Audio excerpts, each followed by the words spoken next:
একবার একটি হারেসা নামক সাপ কান্না করে মুসা নবীকে বলছে, হে নবী, আপনি একটু আল্লাহ তাআলার কাছে দরখাস্ত করুন, আপনি আল্লাহর কাছে একটু দোয়া করুন, যাতে আখিরি নবীর কাছে আমি ক্ষমা না চাওয়া পর্যন্ত, আমার নবীর সাথে আমি সাক্ষাৎ না করা পর্যন্ত আমার যেন হায়াত বৃদ্ধি করে দেওয়া হয়।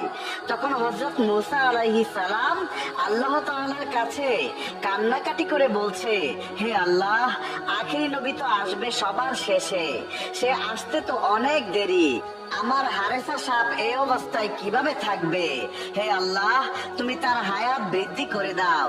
তখন আল্লাহ তাআলা এক গায়বী আওয়াজের মাধ্যমে মুসা নবীকে জানিয়ে দিলেন, হে মুসা, আমি তোমার দোয়া কবুল করে নিলাম, হারেসার হায়াত বৃদ্ধি করে দিলাম।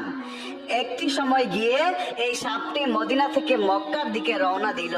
বিশ্বনবী হযরত মুহাম্মদ সাল্লাল্লাহু আলাইহি ওয়াসাল্লাম মক্কাতে কান্না করছেন, আর এই সাপটি মদিনায় কান্না করে চলেছে।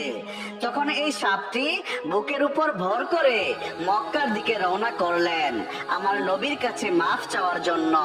আর এই সাপটি 6 মাস পর্যন্ত বুকে ভর করে আবু জাহেলের বাড়ির সামনে গিয়ে ক্লান্ত অবস্থায় দাঁড়িয়ে গেলেন। ক্লান্ত হওয়ার কারণে আবু জাহেলের বাড়ির সামনে সাপটি ঘুমিয়ে পড়েছে। সকালবেলা সেই বেঈমান আবু জাহেল ঘর থেকে বেরিয়ে যখন তার বাড়ির সামনে সাপটিকে দেখলো, তখন একটি লাঠি নিয়ে সাপটির গায়ে আঘাত করা শুরু করলো। তখন সাপটি কান্না করে বলছে, হে আবু জাহেল, তুমি আমাকে মারিও না, আমি সাপ নই, আমি একজন মানুষ। সাপের মুখে মানুষের মতো কথা শুনে আবু জাহেল অত্যন্ত অবাক হয়ে গেল।